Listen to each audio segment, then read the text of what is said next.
میں نے یہاں سے کہا کہ آپ خوشی پڑھیں کہ چند لوگوں کی زبان ہی ہے لیکن چند لوگ نہیں پڑھے ہیں۔ میرے دوستو، درود کی فضیلت جاننا چاہتے ہو کہ درود پڑھنے سے ملتا کیا ہے، درود کی برکت کیا ہے، درود کی عظمت کیا ہے، درود پڑھنے سے کتنے فوائد ہوتے ہیں، آج کے میں بتاتا ہوں آپ کو کہ درود پڑھنے کی فضیلت کیا ہے۔ ایک صحابی رسول ہے جو حضور کی بارگاہ میں عریضہ پیش کرتے ہیں اور فرماتے ہیں یا رسول اللہ، میرے ماں باپ آپ پہ قربان جائے۔ ابھی میں شروع ہو رہا ہوں، یہاں سے اسٹارٹ کر رہا ہوں کہ تاکہ یہ نہ لگے کہ اگر دوسرا مقرر آئے یا شاعر آئے آپ سے اگر کہے کہ درود شریف پڑھو تو بلند آواز سے آپ پڑھیں گے۔ وہ صحابی رسول حضور کی بارگاہ میں عریضہ پیش کرتے ہیں یا رسول اللہ، میرے ماں باپ آپ پہ قربان جائے، یا رسول اللہ میں بہت غریب ہوں، میرے پاس مال و زر نہیں ہے، میرے پاس کھانے پینے کا سامان نہیں ہے، یا رسول اللہ مجھے کوئی ایسا وظیفہ بتا دیجئے جس کے ذریعے سے میرے پاس مال و زر آ جائے۔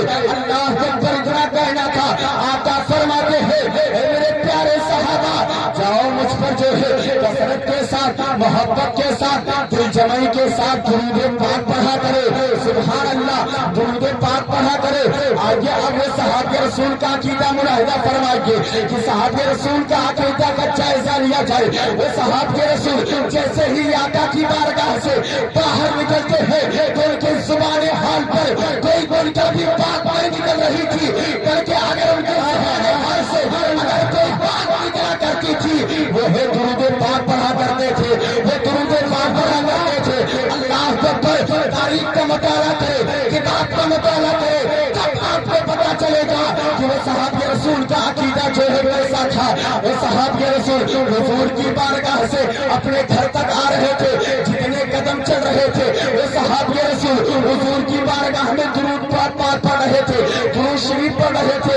اللہ اکبر، گھر آتے ہیں، آنے کے بعد جو ہے کوئی کام کر رہے ہیں نبی پر درود پاک پڑھ رہے ہیں، اگر اٹھ رہے ہیں نبی پر درود پاک پڑھ رہے ہیں، اگر بیٹھ رہے ہیں نبی پر درود پاک پڑھ رہے ہیں۔ تاریخ ظاہر ہے، تاریخ گواہی دیتی ہے کہ وہ صحابی رسول جب اپنے بستر پر آرام کرنے کے لیے پہنچا کرتے تھے تب بھی وہ نبی پر درود پاک پڑھا کرتے تھے۔ اللہ اکبر، ایسے ہی کچھ دن گزرتا ہے، کچھ عرصہ گزرتا ہے، وہی صحابی رسول ہے حضور کی بارگاہ میں پھر پیش ہوتے ہیں اور فرماتے ہیں یا رسول اللہ، میرے ماں باپ آپ پر قربان جائے، یا رسول اللہ میرے اولاد آپ پر قربان جائے، یا رسول اللہ مجھے آپ جانتے ہیں پہچانتے ہیں۔ آقا فرماتے ہیں ہاں ہاں میں تجھے جانتا بھی ہوں اور پہچانتا بھی ہوں، تو وہی صحابی رسول ہے جو کچھ دن پہلے میری بارگاہ میں اپنی دکھیوں کی مصیبت لے کر آیا تھا، اب بتا تیرا حال کیا ہے۔ اللہ اکبر، آقا فرماتے ہیں اب بتا تیرا حال کیا ہے۔ وہ صحابی رسول کے آنکھوں سے آنسو نکلنے لگتا ہے، وہ رونے لگتے ہیں اور حضور سے فرماتے ہیں یا رسول اللہ، جب میں آپ کے پاس پہلی مرتبہ آیا تھا میرے پاس مال و زر نہیں تھا، لیکن یا رسول اللہ جب میں دوسری مرتبہ آیا ہوں میرے پاس اتنا مال و زر آ گیا ہے، جب سے میں درود پاک پڑھنا شروع کیا ہوں اتنا مال و زر آ گیا ہے، اتنا مال و زر آ گیا ہے۔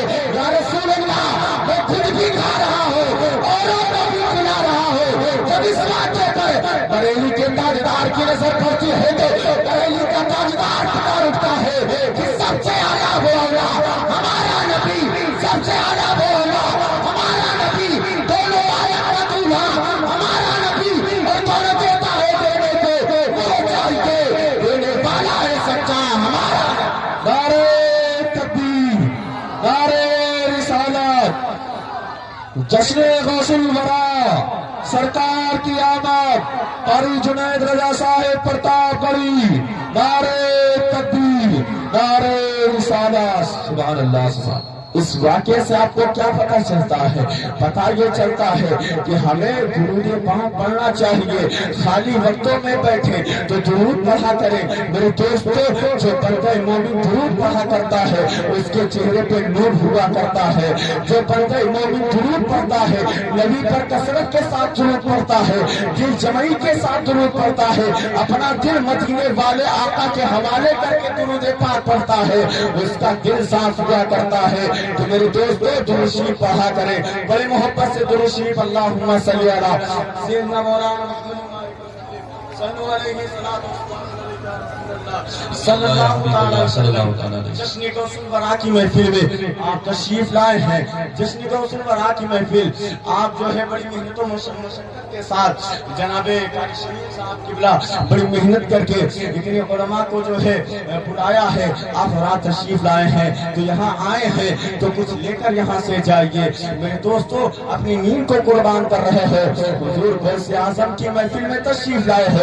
آپ جانتے ہیں غوث اعظم کون ہے؟ آئیے میں بتاتا ہوں بڑی تیزی کے ساتھ۔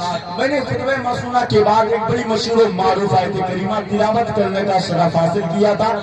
رب کائنات کا ارشاد ہوتا ہے الا ان اولیاء اللہ لا خوف علیہم ولا هم يحزنون، بے شک اللہ کے ولیوں کو نہ ہی کوئی ڈر ہے، نہ ہی کوئی خوف، نہ ہی کوئی حزن و ملال۔ آئیے غوث اعظم ہے کون؟ حضور غوث اعظم کن کی اولاد میں سے ہے؟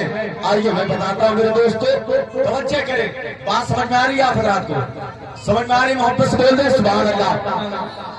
اللہ